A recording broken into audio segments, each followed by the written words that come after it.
it was recorded and it just became a big song. I think it was number one for like 5 weeks or something. So he has the privilege of being the only U.S. vice president to compose a number one hit.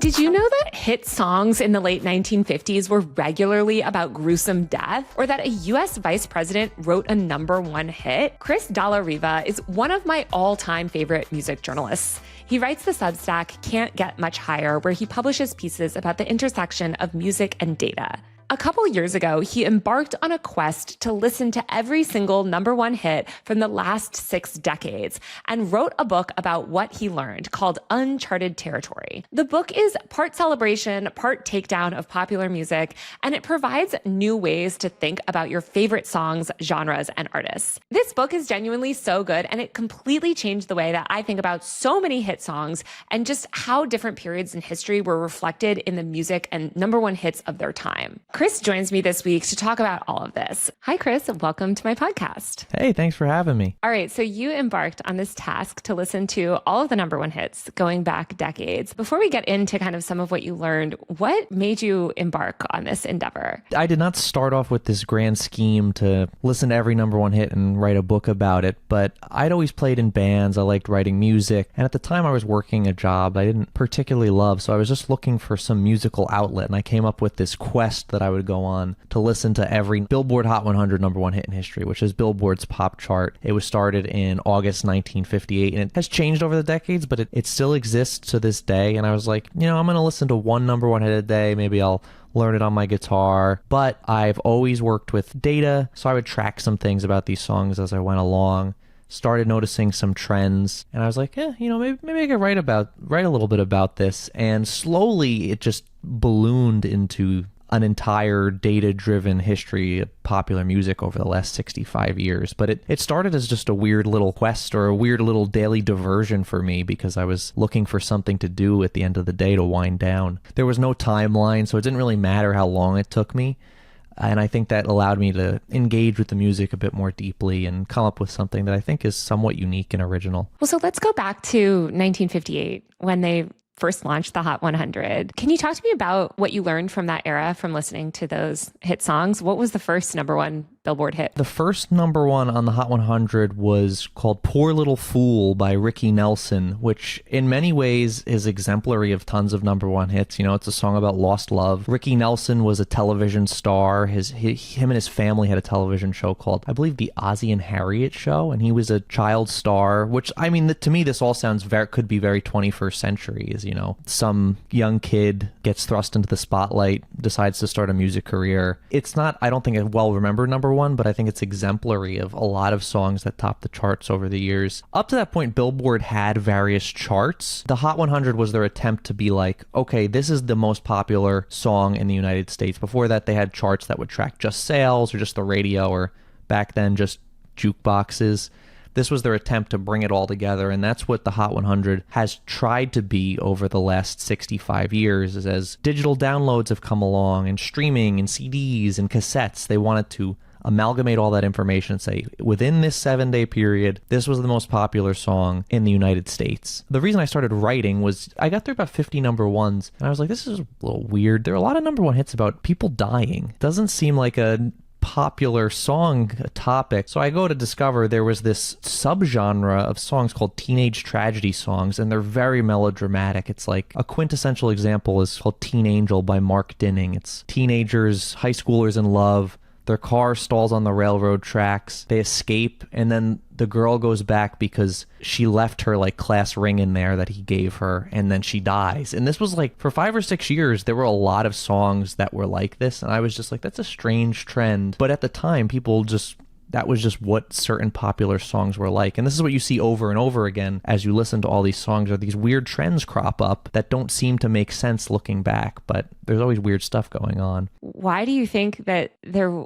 was this fixation around teen death at that time? Or what do you think was resonant about that subgenre? If you go back hundreds and hundreds of years, there's a very long folk song tradition that's about death and dying. And I think that the world used to just be much more violent, and infant mortality was much higher. But leading up to that era specifically, of course, there's a ton of tragedies in the beginning of the 20th century between the World Wars, the Holocaust, the influenza pandemic, the Depression. There's a lot of stuff that's not great going on, and people are dying very regularly. I think that had some influence, but I also think this idea of teenagers was new at the time. From the research I've done, up to like the 20th century, there wasn't really a distinct period between childhood and adulthood. It was like you're a kid, and then one day you're an adult, you're working on the farm. In the post-World War II era, as there was an economic boom in the U.S., there's a lot more disposable income. Compulsory education forces kids in that teenage age range to be hanging out all day for years on end. Suddenly trends develop around these people. Suddenly art is made specifically for them. And I think the teenage tragedy song is very much playing into something that would appeal to that demographic, but is also playing off some larger trends, again, around like a lot of dark things that happened at the beginning of the 20th century. And there happened to be a lot of young, promising musicians who died pretty young in the run-up to that era. And actors, Buddy Holly dies when he's in his early 20s. Hank Williams was a big country star. He died in his mid-20s. Jimmy Rogers was another country guy.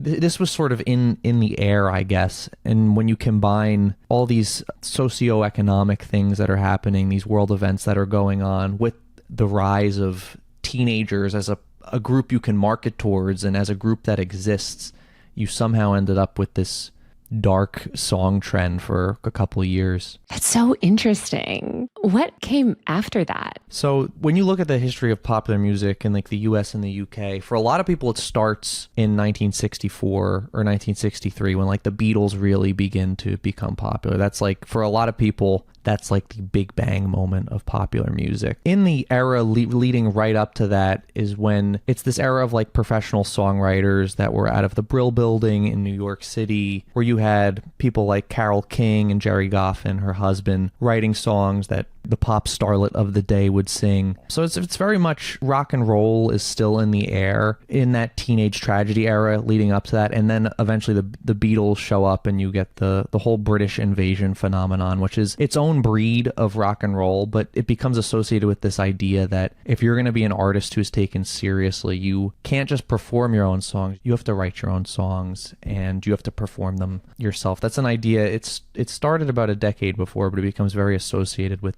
the Beatles, and I think it's cast a long shadow to this day, where it's the same reason that Taylor Swift makes it very clear that she writes her own music. It's like, if you want to be taken seriously as an artist, you need to compose your own music. Now, that's not the only way to make music, but it's an idea that has cast a long shadow and really emerged in the mid-1960s. Yeah, I guess, when I think of the 60s and of that era of music, you do really think of all those singer-songwriters, right? And like their lyrics that they wrote, like it felt very Taylor Swift of like, it's all about kind of their lives, and you can sort of analyze the lyrics, and it does seem to kind of like have that more personal element to it. It's strange to think that idea didn't exist before that. And you could go back further, like people would listen to Frank Sinatra sing songs, even if he wasn't writing them, be like, oh, which actress is he singing about here? But the writing from a very personal perspective, and we have to analyze what this artist is saying to understand their lives, that people would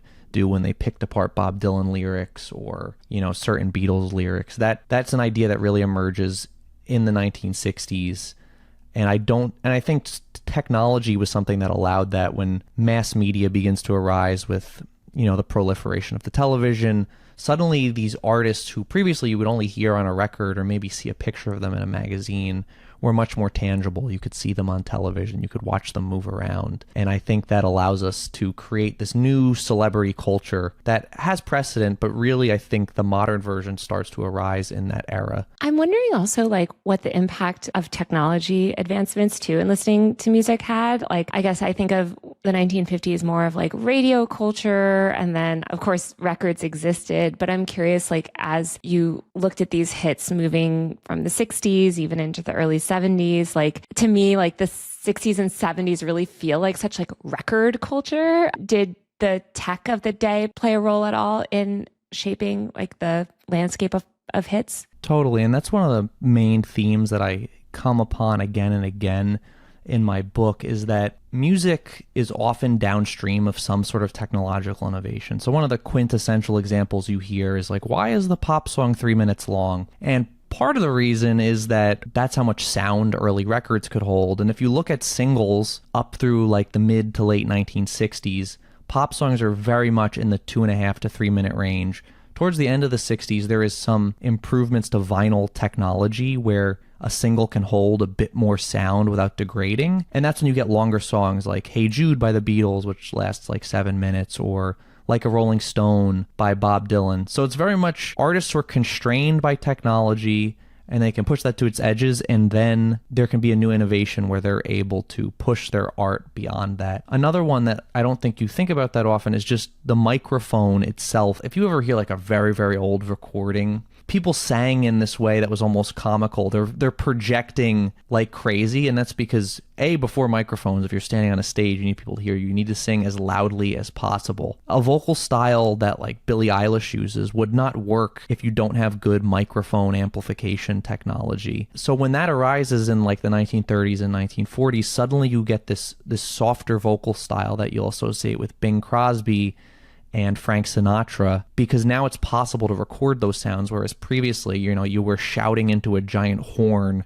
to record your voice. You had to project. It's the same reason why certain records that are really old records sound a certain way, like they couldn't pick up bass frequencies, whereas from the 60s onward, suddenly we do a better job at picking up low-end sound, and that enables a lot of the popular music that you hear today. It's so fundamental that you almost don't even think about it, but it impacts the way people choose to write songs and make their art. It's so crazy. I mean, just mentioning Billie Eilish now, I'm thinking of some of her songs and like that whispery voice she has. And I never have considered it, that like the microphone, but it is such a thing, especially in like the internet world. And I mean, we had like the rise of ASMR, I think, because of these like microphones that pick up like just the softest intonations. What did you notice sort of next? Like, I guess, like, how did you see pop shift forward? In very broad strokes, you could paint the history of American popular music as a shift towards an obsession with melody to a shift towards the obsession with rhythm. I think the end of this is, hip-hop music is rhythm and lyricism are what move a genre like that. Whereas if you think of, again, I'll go back to like a Frank Sinatra song, it's really all about the melody that he's singing and the harmonies that are going on behind that. But we see rhythm become more fundamental in the 60s and 70s. Rock and roll is a very rhythmic genre, and then in the 70s you get to disco, which is even more rhythmic. In the 80s you start to see more electronic genres where that rhythmic pulse is really what drives the genre. And this is, in broad strokes, something we see over the decades is how important rhythm becomes. And I think in the 70s, that really comes to a head with the rise of disco, which, they say disco died, but it really just morphed into a million other popular genres that you listen to Dua Lipa today or Lady Gaga today. I mean, you're still hearing the remnants of that rhythmic disco movement that was very popular in the 70s. But beyond that, when you get to the 80s, I think the thing that changes is image becomes as important as your sound, because the rise of MTV, where you could have a video where, the song wasn't that good, but you had a very compelling music video, you could have a career off of that. Your image suddenly mattered as much as the sound you were making, the songs you were singing. And people give a ton of examples of stars from the 70s who couldn't really hack it in the 80s because they didn't have the look that was required. The one example you always hear is this guy, Christopher Cross. He had a couple hits in the late 70s and early 80s, and he was actually the first artist to win Song of the Year, Record of the Year, Best New Artist, and Album of the Year at the Grammys. I've never heard of this man. Before Billie Eilish did it, to go back to her. Like, he has a very beautiful voice, but he doesn't look like a rock star. And I think people overstate this a little bit, but some people say that his career really faltered because it started right at the end of the 70s, and then by the 80s, your image became so important. This is the era of Prince and Michael Jackson and Madonna, and Christopher Cross wasn't a guy that was going to be dancing across the stage. But this era of image we still live in it today. It's morphed over the years, but the way you look, the way you present yourself is just as important to you having a pop music career as are the sounds that come out of your mouth or your instruments. Yeah, when I think of a lot of those 80s hits, I think of the music video, like Madonna's Like a Prayer. It's like you hear the music as much as you're seeing it in your mind, kind of along with those iconic videos. Totally. That's the makings, again, of the modern pop star, Madonna and Michael Jackson and Prince, who I think I would argue are your three biggest stars of that decade. People think of their album covers and their music videos as much as they think about their music, and it's all tied together. And this is a world we still live in where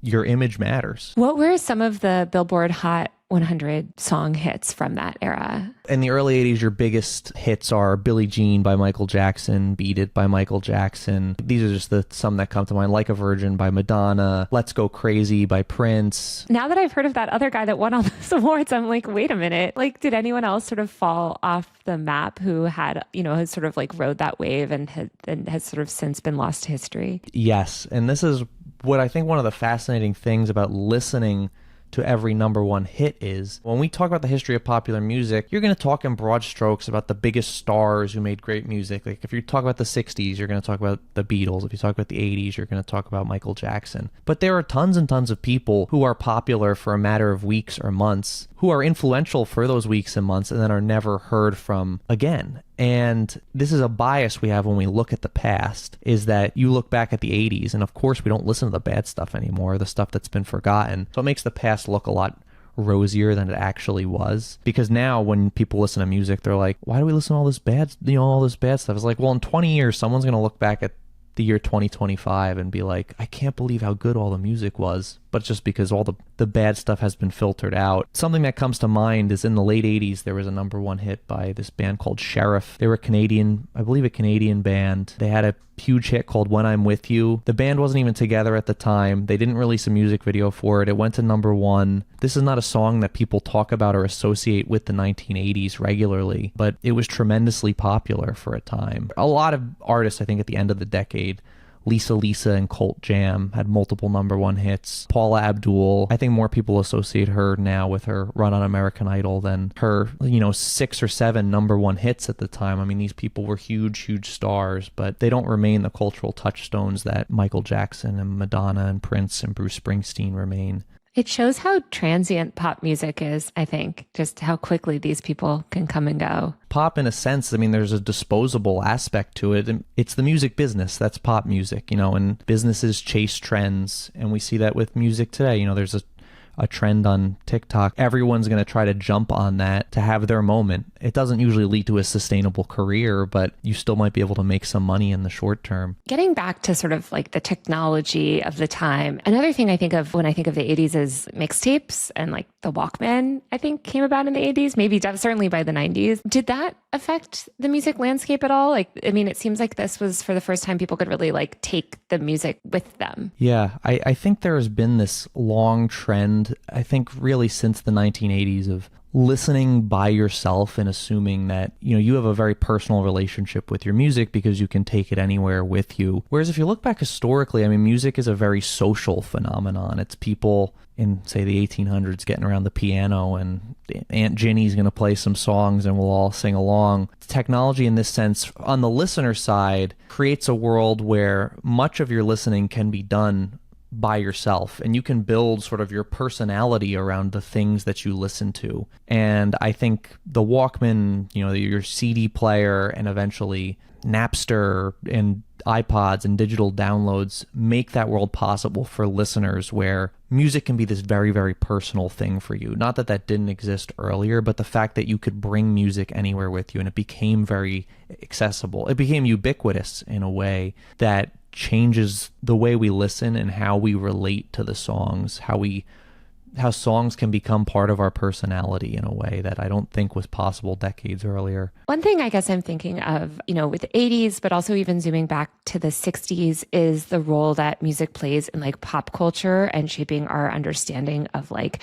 race and class and culture. And I feel like with the rise of rap music, you saw, this sort of very specific like urban Black culture entering into the mainstream. But I'm wondering if you can kind of talk about like pop music as a vehicle for like social change or just as an expression of the times? Because I feel like from that period, especially like the 60s through the 80s, it seems like it really had such an effect on culture, or maybe it was more reflective of these bigger societal changes. Yeah, I think undoubtedly, especially in the 60s, I mean, you have very songs that are politically charged, something like The Eve of Destruction by Barry McGuire, Respect by Aretha Franklin, People Gotta Be Free by the Rascals. I mean, these are songs that are calling for change outright. And I think that is impactful. I think that is how people get exposed to certain things. But I think more generally, it is just the pop culture phenomenon in general. Now, a good example is Motown. If you look at the pre-Hot 100, the large majority of the most popular songs on Billboard's charts were by white artists. And it's not like black artists or artists of other racial backgrounds weren't making music. It is just that certain audiences were closed off to black artists. Artists that looked a certain way were marketed towards people that looked a certain way. A great example of this is Billboard first launched a chart called Harlem's Hit Parade, which is really just the most popular black artists. They then changed the name of this to their Race Records chart. And then when they decided that that wasn't a great name, they changed it to their Rhythm and Blues chart. And rhythm and blues, or R&B, is still a term that we use today and is still largely associated with black artists, but it's a direct descendant from Billboard's Race Records chart. So genre and race and gender are all sort of tied together. But in the 60s, we start to see more black artists especially cross over into the mainstream. And the big example is Motown. I mean, there are maybe the most important label of that decade, the Supremes, the Temptations, Mary Wells, Diana Ross. The fact that these people, or people that looked like this, were suddenly on the Ed Sullivan Show, on your television.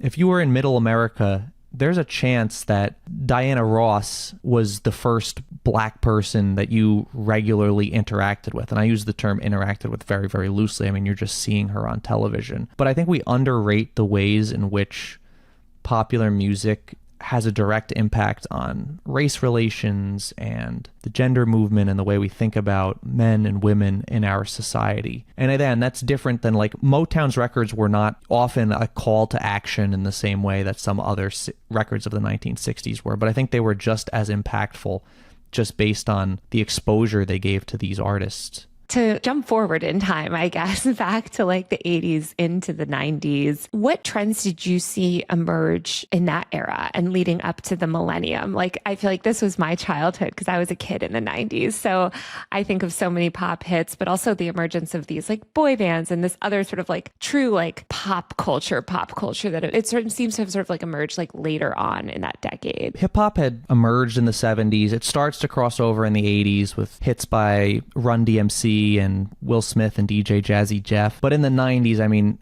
hip hop really crosses over to the point where hip hop music becomes popular music in the United States. That, I think, is the most important trend of the 1990s. But at the same time, and again, this is the interesting thing about listening to number one hits, is that there's a lot of stuff from, I think, the 90s that I don't think is listened to as much anymore, but strongly defined that decade. Of course, you have Mariah Carey as some of them, has more number one hits than almost anybody else. Many of her songs are these big melodramatic ballads, and ballads of that nature, I mean, stuff you might also associate with Celine Dion. Yes, so many good Celine songs from, now that I think about it, from that era. I mean, tremendously popular. You know, the Titanic soundtrack was just as important. That was in the 90s. You know, it's fun to talk about the rise of hip hop because it's a very important musical genre and musical movement that really crossed over into the mainstream, but you still have these big ballads that also define that decade. And to your point, by the end of the decade, you have this emergence of like the young pop star comes back. In the 60s, your average pop star is something like 25 years old, but by 1980, it's like 30, 32. I mean, there are like older pop stars in that decade. I think of the balding Phil Collins as a great example, who had a bunch of hits in the 80s. But by the end of the 90s, we start seeing, you know, your younger pop stars again, your Backstreet Boys, your Britney Spears, your NSYNC. And interestingly, those artists are often working with songwriters out of Sweden, the most famous of which is Max Martin, who is going to work with Taylor Swift on her forthcoming album, and these Swedish songwriters really define the music of the late 1990s and early 2000s because they were writing for all of those groups. What did you notice entering into the 2000s, like post-millennium, I guess like 21st century, like the origins of 21st century pop music, like listening to those hits from the aughts? What trends did you see emerge there? I think the most interesting thing is this is not really a musical trend, but it's how we listened changed dramatically. In 1999, I believe Napster was launched, and it's hard to overstate how impactful Napster was on the music industry. For those that don't know, it was a file sharing service. Oh God, I'm scared to think that I have listeners that are young enough that they wouldn't know Napster. I think about that a lot of times. I'm talking about something like someone I might be writing or talking to might not have used an iPod or something that was a... I heard kids are using iPods again to get around school cell phone bans. So they might be embracing some of our older generation technology again. But Napster was basically people could just upload whatever they wanted to this site. You would go on, you would search for a song, you would see if anyone else on the network had it available, and you could download it. Of course, this was illegal. I mean, it's copyright infringement. The music industry was not happy about this. They eventually shut Napster down, but the music industry revenues collapsed after this because even after shutting Napster down, there were tons of other file sharing services like LimeWire that arose in its wake. Whether you were downloading music illegally or not, or doing it legally through iTunes, it changed the way that we listened to music. Suddenly, you could pick apart an album however you wanted. If you were listening on vinyl or on CD, when you put on the Bare Naked Ladies album, you got that whole album, even if you wanted to just listen to the one song on it, and you were probably going to listen to it end to end. You might jump around, but still, they really controlled the way that you consumed your music. Now you could go on to iTunes or LimeWire and just download the one specific song that you wanted. It sort of broke apart the album. Did that affect the Billboard hits of the time? Because I'm wondering if Billboard changed the way that they counted things at all with the rise of some of these like digital file sharing services. I guess they couldn't really count Napster plays, but what effect did that ultimately have on the way that hits were tracked or the songs that you discovered were really popular at that time? Yeah, so Billboard, of course, it ultimately is just an industry publication. So they had to stay in the good graces of the labels and various rights holders. So they weren't going to track, what is trending on Napster or what is trending on LimeWire. They were looking at digital downloads, typically from the iTunes store. What's interesting, though, is historically, the things that would chart would be singles. There may have been a popular song that was on an album, but because it was not released as a single, it could not get to the top of the charts. They didn't know what you were listening to when you bought the album. But now with iTunes, I could go on, and if there was a new Britney Spears album, even if she put out one song as a single, I could buy just a different song because that was the one that I wanted. Stuff like that started to impact the charts, where you would see artists would put out a specific song as a single, but another song would start to pop off, and then suddenly they would put momentum behind that track. And we still see that up to this day. This happened on TikTok, I think during 2019 or 2020. The Doja Cat song Say So was not released as a single. Then someone on TikTok started to dance around it, and her team was like, this should be the single. This is what we have to put our marketing efforts behind. It puts fans in the driver's seat a little bit more than they ever were historically. TikTok, of course, and we can get into this, is like so intertwined with music. But I'm thinking even of the rise of social media in the late aughts and the early 2010s, it seems like it was already shaping music. Even I was thinking about when Facebook would hook into your Spotify and everybody could listen to what you were or see what you were listening to. And, it was a lot of like college kids listening to just, I don't know what we were listening to at that time, Little John or something. And even then on with Vine, which I know Vine wasn't like TikTok where they were licensing music, but there's so many like viral sort of music related audios that were popular on Vine. So I'm curious like what effect social media had and what platforms even back then pre-TikTok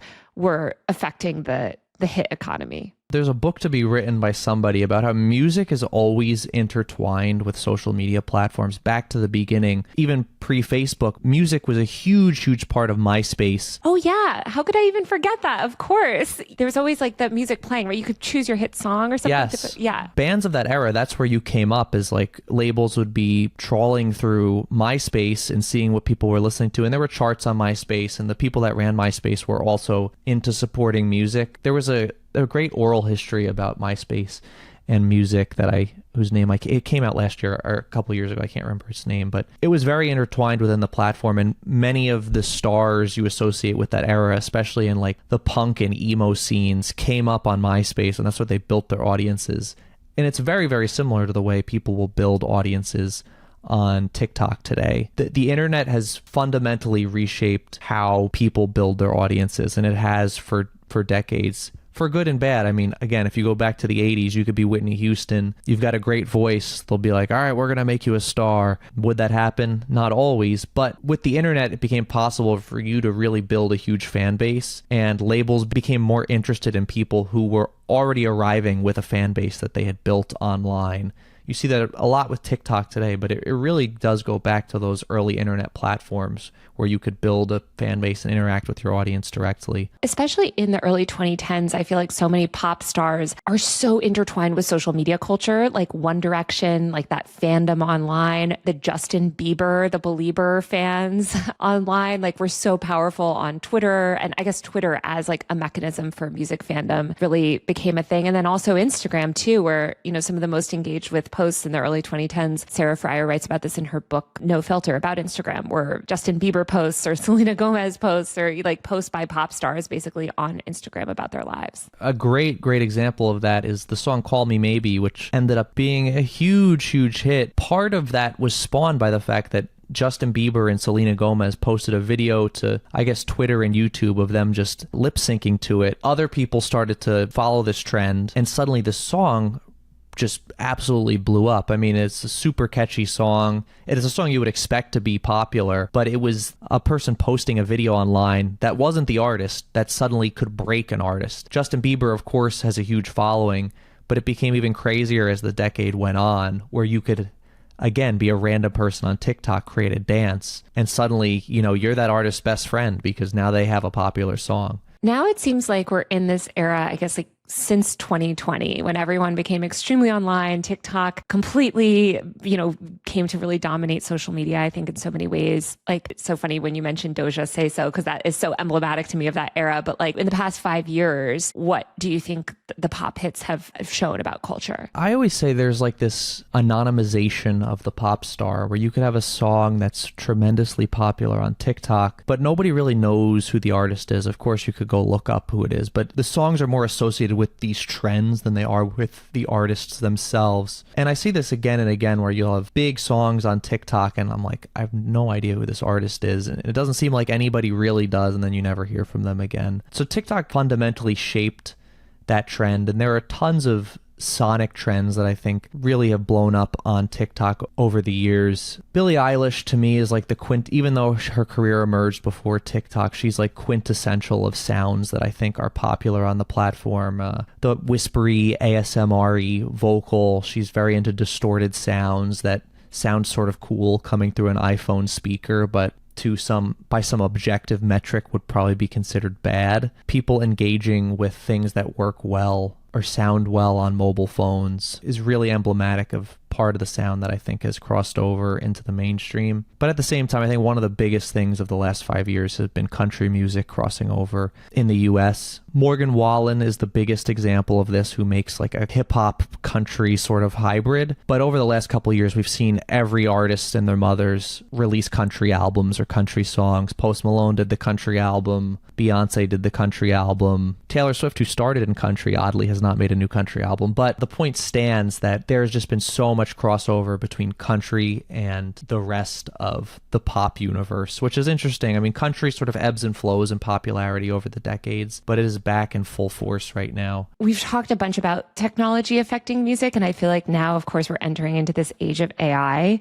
and we're seeing these AI music hits emerge. But I'm curious what your thoughts are on AI in music, and whether you've seen the impact of AI affecting any of the more recent hits or the like sort of current hit landscape. I don't know if you would see a song that is completely AI generated, where it's like someone just went on Suno's, the most popular platform, typed in a prompt and it spit back a song, you uploaded it immediately and it was a hit. I would see it more affecting workflows in various ways or be involved in hit songs in certain ways. A good example of this, and this isn't AI, but I think it was last summer, Sabrina Carpenter's song Espresso was tremendously popular. A lot of the instrumental from that song came from a website called Splice. Splice, it's like a beat store for producers. You could go on and buy little looping guitars or drum sounds or, I don't know, claps or even like people saying woo and stuff like that. And you hear that stuff all over popular songs. But the guitar on Espresso came from this, it was a royalty-free sample on this website Splice that those producers then turned into this huge song with Sabrina Carpenter. I see a world that's not far off where someone were to generate maybe part of an instrumental with AI and then turn that into a hit song. I don't think that's exactly what people think of when they're like an AI generated hit, but I see that happening. Is that a good thing? I mean, you could debate that. As technology has appeared over the decades, people are always against it. From everything from recording itself to radio to auto-tune. I mean, there's always pushback against this stuff. I don't see using AI in that way I described as a horrible thing. But the problem right now is going to be streaming services are just going to be flooded with AI-generated music. I mean, there was already so much being uploaded every day before there was any AI. And if you can generate tens of thousands of songs in a matter of minutes, upload all of them because the distribution costs are really small and just hope one of them hits and you make some money. I see that becoming a huge issue unless someone somewhere decides to choke that off in some way, probably at the distribution level. Because if you're familiar, there's tons of platforms. One of the more popular ones is called DistroKid, where you pay like $20 a year and they'll distribute your music to every streaming service out there. You know, for $20 a year, if I can upload unlimited songs and hope that one of them pops off enough to make back my $20, I could see people creating a lot of issues with that, just flooding platforms. I'm sure someone will have to try to stop it at some point because I don't know who's going to want to pay the server costs to store all the music. That's a Spotify problem, I guess, or but not Spotify, whatever is the hosting platform. I guess they've got to figure all that out. I have one final question, which is, I saw this fun fact. I think it's written in the description of your book, but a U.S. vice president wrote a #1 hit. What song was that? Yeah, good question. Certainly one I don't think anyone will know. One of the first #1 hits in the late 1950s called It's All in the Game by a forgotten pop star named Tommy Edwards. The music was written by Charles C. Dawes, who was the vice president to Calvin Coolidge. This guy died, I think, before the song became a #1 hit. But I guess he was an amateur musician. He wrote this little instrumental melody.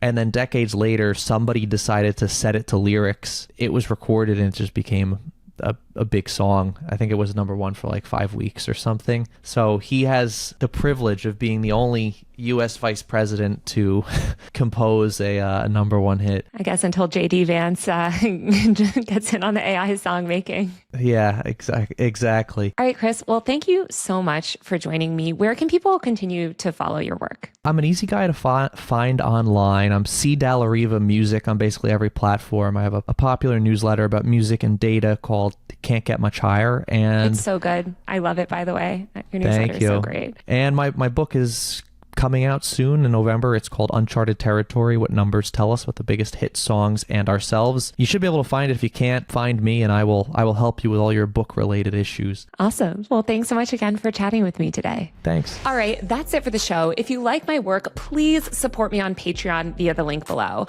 On my Patreon, I post bonus episodes of Power User, host monthly live streams, post lots of bonus content, host chats with subscribers, and more. You can also buy a subscription to my tech and online culture newsletter through Patreon or my Substack, usermag.co. That's usermag.co. I currently have 0 advertisers, so my work is 100% supported by viewers like you.